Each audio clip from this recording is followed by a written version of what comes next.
అండి, అందరు బాగున్నారా? ఈరోజు వీడియో ఎవరికి అంటే తల్లిదండ్రుల కోసం, అమ్మాయి తల్లిదండ్రుల కోసం. ఎవరైతే అమ్మాయికి పెళ్లి చేయాలి అనుకుంటున్నారో లేదా ఆడపిల్ల తల్లిదండ్రులు ఉన్న ప్రతి ఒక్కరు చూడాలి. అండ్ నెక్స్ట్ అమ్మాయిలు ఎవరైతే పెళ్లి వయసు ఉన్న అమ్మాయిలు పెళ్లి చేసుకోవాలనుకుంటున్నారో వాళ్ళ కోసం ఈ వీడియో. లేదా మీ ఇంట్లో ఆడపిల్ల ఉంటే అవగాహన కోసం వీడియో. అండ్ ఇంకోటి ఏంటంటే చాలా మంది అంటారు అమ్మాయికి ఫేవరబుల్ గా వీడియోస్ చేస్తున్నారు, అబ్బాయిలకి ఉన్నాయని అంటారు. బట్ నా అవగాహన, నా అనుభవం ఉన్న దాంట్లో నేను మాట్లాడగలను, కానీ అనుభవం లేని దాంట్లో నేను మాట్లాడలేను. నేను నష్టపోయిన దాంట్లో నాకు అనుభవం ఉంటుంది కాబట్టి వాటి గురించి నేను మాట్లాడతాను. సో టాపిక్ ఏంటి అంటే, మళ్ళీ చెప్తున్నా, అబ్బాయిల్లో మంచి వాళ్ళు ఉన్నారు, అమ్మాయిల్లో మంచి వాళ్ళు ఉన్నారు. అబ్బాయిల్లో మోసం చేసే వాళ్ళు ఉన్నారు, అమ్మాయిల్లో ఉన్నారు. ఎవరు మంచోళ్ళు కాదు, ఎవరు చెడ్డోళ్ళు కాదు. మంచి చెడు ఇద్దరిలో ఉంది. సో నేను ఇద్దరికి ఈక్వల్ గానే ఉంటాను. అమ్మాయిల ఫేవరింగ్ కాదు, మనం ఫేవరబుల్ ఏముంటాం. విషయానికి వస్తే, చాలా మంది అమ్మాయికి పెళ్లి చేసేటప్పుడు అనుకుంటారు ఆడపిల్ల మెయిన్ మనకి పెళ్లి అంటేనే అత్త మామ కన్నా కూడా ఇంట్లో ఆడబిడ్డ మెయిన్ రోల్ పోషిస్తుంది. ముగ్గురు అంటే ఒకరు ఇద్దరు ఆడబిడ్డలు ఉంటే ఒక లెక్క. చాలా మందికి అంటే ఈ జనరేషన్ ఇవ్వలేదు, కానీ అంతకుముందు జనరేషన్ అంటే ఇప్పుడు ప్రెసెంట్ పెళ్లి చేసుకున్న వాళ్ళకి ముగ్గురు ఆడపిల్లలు అంటే ముగ్గురు ఆడబిడ్డలు ఉన్న చోట మీ అమ్మాయిని ఇస్తే మీ అమ్మాయి సేఫ్ గా ఉంటుందా, అసలు కాపురం చేయగలిగిద్దా, వాళ్ళు చెయ్యనిస్తారా, లేదా ఏం జరిగిద్ది, పరిణామాలేంటి, దాని తర్వాత పర్యవసానాలేంటి అనేది డిస్కస్ చేద్దాం. నిజంగా ముగ్గురు ఆడబిడ్డలు ఉన్న చోట పిల్లనిస్తే అమ్మాయి జీవితం సర్వనాశనం చేస్తారా, లేకపోతే ఈ ఒక్క అమ్మాయి వాళ్ళ ముగ్గురు ఒక ఆట ఆడుకుంటుందా అనేది మీరు మొత్తం చూడండి, చెప్తాను. నాకు తెలిసిన 2 ఉదాహరణలు చెప్తాను. వాస్తవానికి ఒక అమ్మాయికి పెళ్లి చేస్తే అమ్మాయి జీవితం అంటే అమ్మాయి అదృష్టం అనేది అమ్మాయి జీవితంలో ఎప్పుడు ఒక ఆడపిల్ల అదృష్టం తెలుస్తుంది అంటే ఆఫ్టర్ మ్యారేజ్. పెళ్లి తర్వాత తన అదృష్టాన్ని తను పరీక్షించుకోవచ్చు. పెళ్లికి ముందు అంతా ఏదో ఒకలాగా హ్యాపీగా జాలీగా వెళ్ళిపోతూ ఉంటది. తర్వాత పెళ్ళయ్యాక ఒక సాడ్నెస్, ఏది మినిమం బేసిక్ లేక, లేకపోతే తన ఎక్స్పెక్టేషన్స్ తగ్గట్టు ఆ ఇల్లు లేక, తనకు కావాల్సిన ప్రేమ దొరక్క, బాధ్యత లేని భర్త, సమ్ ప్రాబ్లమ్స్ ఉంటాయి. కొంతమంది పెళ్లికి ముందు బాధ్యత లేని తండ్రి, కుటుంబం, బాధలు. పెళ్లి తర్వాత టోటల్ డిఫరెంట్, ప్రేమగా తీసుకునే భర్త, కావాల్సినవన్నీ ఇంకన్నీ ఉంటాయి. అంటే 2 రివర్స్ అవుతుంటది. కొంతమందికి 2 బాగానే ఉంటాయి, కొంతమందికి 2 బాగా, అది వేరే విషయం. సరే, ఒక అమ్మాయి అదృష్టం అనేది పెళ్లి తర్వాత తెలుస్తుంది. అమ్మాయి జాతకం బాగుంటే ముగ్గురు ఆడపిల్లలున్నా అమ్మాయిని ఏం చేయలేరు, తినే రఫ్ ఆడించి పంపించేస్తుంది. ఆ అమ్మాయి జాతకం బలహీనంగా ఉందనుకోండి, కాలం కలిసి రాలేదనుకోండి, భర్త తన మాట వినలేదనుకోండి, ముగ్గురు ఆడబిడ్డలు పెట్టాబెడ సర్ది ఈ అమ్మాయిని వాళ్ళ ఇంటికి పంపించేస్తారు దగ్గరుండి మరి. సో ఇందులో 2 ఉదాహరణలు అన్నా కదా. మొదటి ఉదాహరణ చెప్తాను. ఒక అమ్మాయిని ముగ్గురు ఆడబిడ్డలు ఉన్న చోట ఇచ్చి పెళ్లి చేశారు. అమ్మాయి పెళ్లి చేశారు కదా. అంటే ఇక్కడ ఆ విషయం ఎలా డిపెండ్ అవుతుందంటే, అమ్మాయి కట్టుకున్న భర్త అత్తమామని బట్టి ఆ విషయం డిపెండ్ అయ్యింది. అమ్మాయిని కట్టుకున్న భర్త అత్తమామ స్ట్రాంగ్ గా ఉన్నారనుకోండి, ఈ ముగ్గురు ఆడబిడ్డని సైడ్ చేసేస్తారు. పోండి, మాకు కావాల్సిన కోడలు మాకు వచ్చేసింది, మీరు అమ్మాయిలు, మీరు ఆడపిల్లలు, మీకు పెళ్లి చేస్తాం, మా పని అయిపోయింది, మీతో మాకే సంబంధం లేదు, ఇప్పుడు మా భవిష్యత్తు, మా కోడలు, మా కొడుకు, వాళ్ళకు పుట్టబోయే పిల్లలు అని మాట మీద ఉంటారు. ఇది అమ్మాయి పరంగా చాలా న్యాయం. ఎందుకంటే పుట్టింటిని వదిలేసి భర్త దగ్గరకు వచ్చి ఎన్నో ఆశలతో అట్లీస్ట్ ప్రేమ, అభిమానం, వాళ్ళ లైఫ్లో ఒక మంచి జీవితం అనుభవిద్దామని వస్తుంది. అంటే ఆ భర్తతో మంచి జీవితాన్ని పంచుకుందామని వస్తుంది. ఆ అమ్మాయికి ఏంటంటే, అమ్మాయికి కావాల్సిన భద్రత అక్కడ దొరకాలి. కానీ అంటే ఇక్కడ ఎవరికి న్యాయం ఎవరికి అన్యాయం అనే కన్నా కూతుర్లకి ఏదైనా చేయనివ్వండి. ఇక్కడ విషయం, ఈ ఫస్ట్ ఎగ్జాంపుల్ ఏమైందంటే, అమ్మాయి నమ్ముకొని వచ్చిన భర్త అత్తమామ అమ్మాయికి అన్యాయం చేయాల. తను వేరు కాపురం అంటే వేరు కాపురం పెట్టారు. తను సపరేట్ గా తన లైఫ్ తను భర్తతో లీడ్ చేస్తూ ఉంది, చక్కగా బాగుంది. ఇక్కడ అమ్మాయి అడిగిందల్లా చేసింది ఎవరు? తన భర్త. అంటే తన భార్యకి ఏం కావాలో అది ఆ భర్త చేశాడు.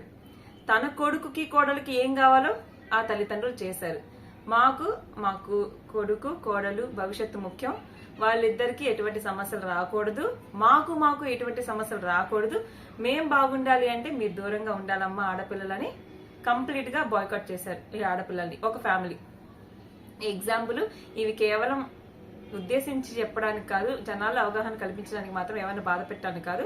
అంటే చెప్తున్నా, ఇందులో నిజంగా కరెక్ట్ ఉందా రాంగ్ ఉందా అంటే కోడల పరంగా న్యాయం జరిగింది, అక్కడ కూతుళ్ళ పరంగా అన్యాయం జరిగింది.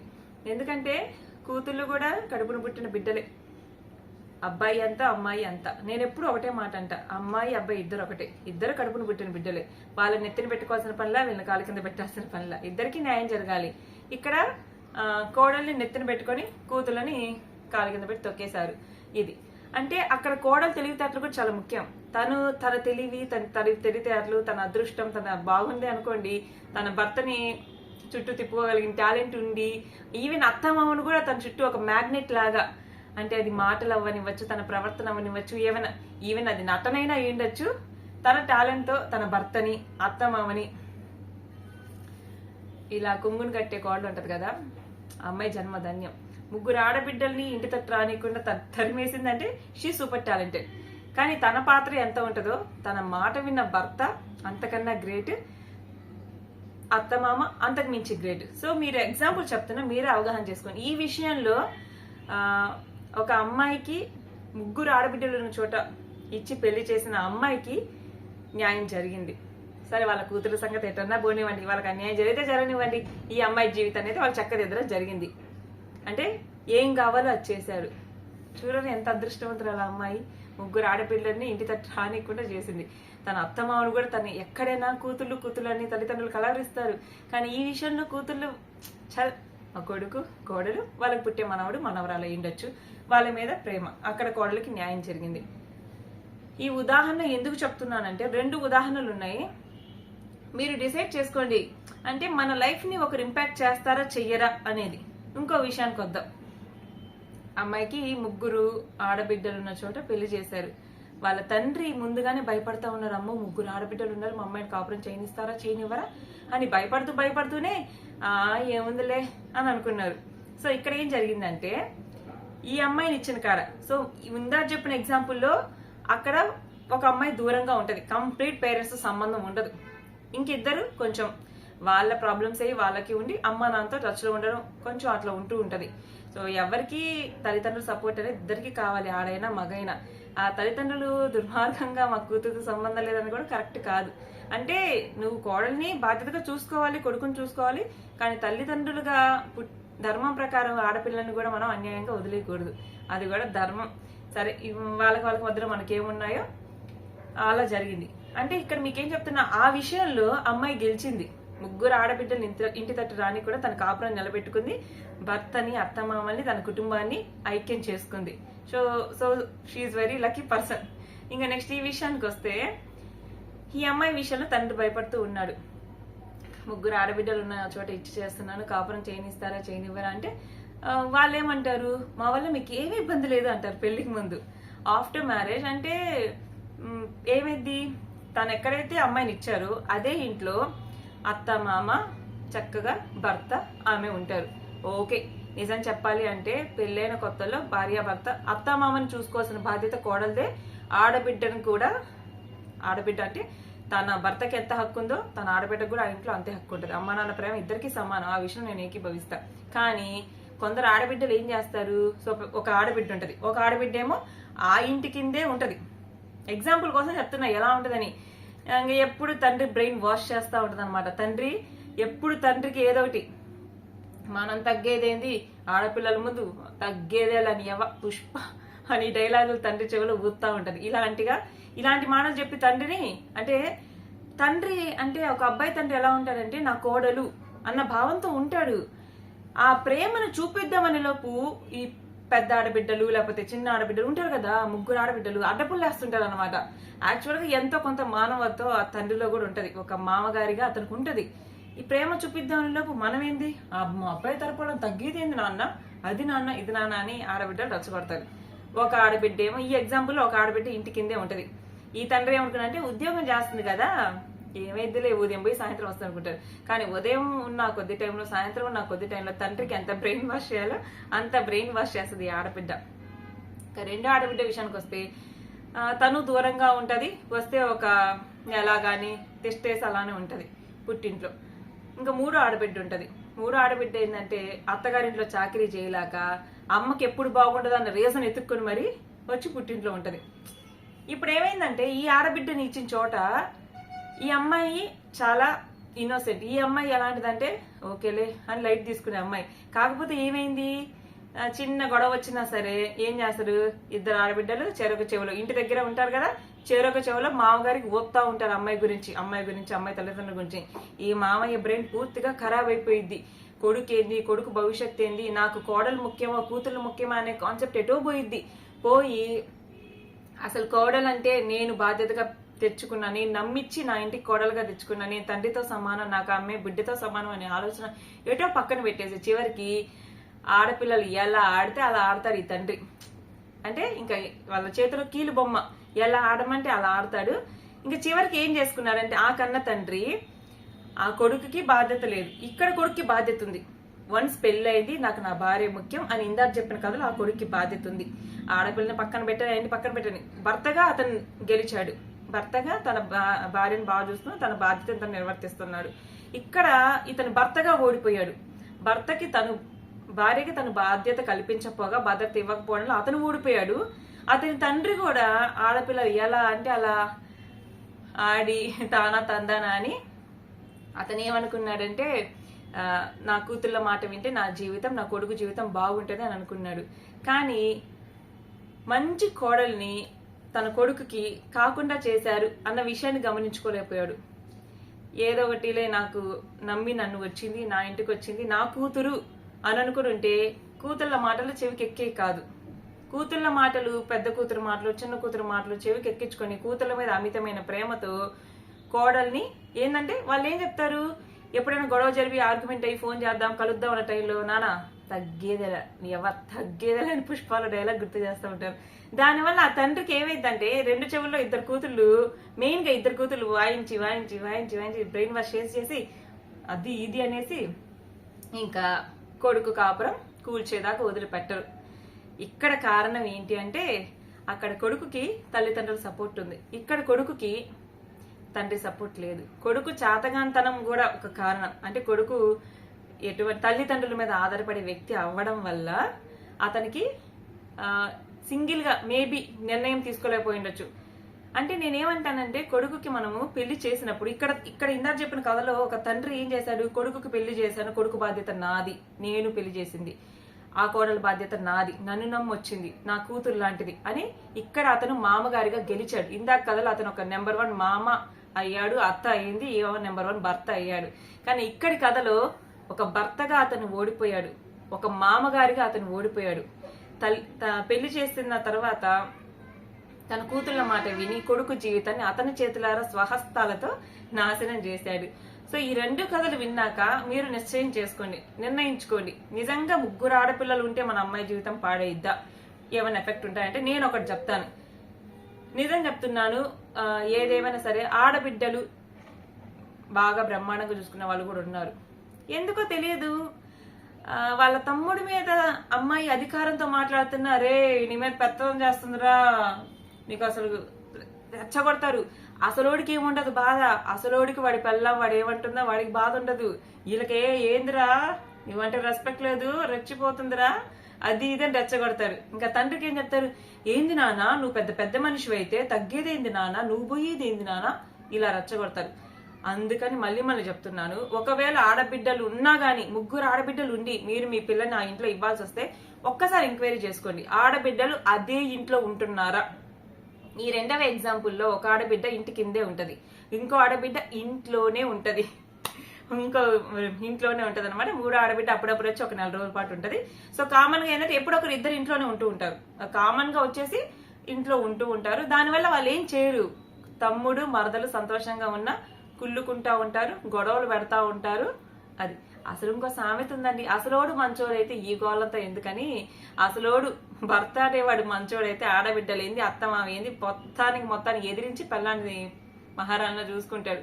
అదే కదా, మనోడే మంచోడైతే ఈ బాధ ఎందుకని, అసలోడే మంచోడైతే ఈ బాధ ఉండదు. అసలోడు మంచోడు కాక అత్తమామ మీద ఆడబిడ్డల మీద పడాల్సి వస్తుంది. అంటే వాళ్ళు ఎలాగూ అగ్గి రాస్తూనే ఉంటారు కొంతమంది.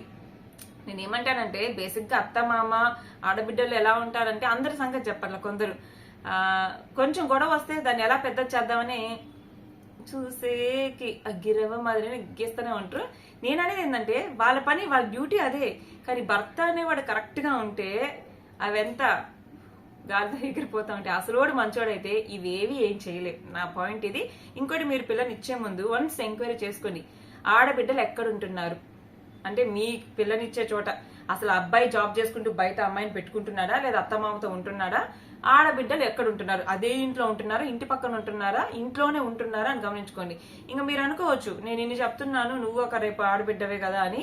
నేనేమంటానంటే ఇప్పుడు ఒక కోడలికి అత్తమామని చూడాల్సిన బాధ్యత 100% 200% కోడలిదే, చూడాలి. ఆ విషయం నేను ఏకీభవిస్తా. ఇంకోటి ఏంటంటే ఆడపిల్లలు వచ్చి పోవాలి, ఇంట్లోనే తిష్టేసుకుని ఉండకూడదు. మళ్ళీ చెప్తున్నా, ఒకవేళ అమ్మాయి పరిస్థితి బాగలేక భర్తతో ఏదైనా ఇష్యూస్ అయ్యో లేదా భర్త చనిపోయి పుట్టింట్లో ఉంటే పొర్రపాటే లేదు, తప్పు లేదు. వాళ్ళ ముగ్గురు ఒక చోట ఉండొచ్చు.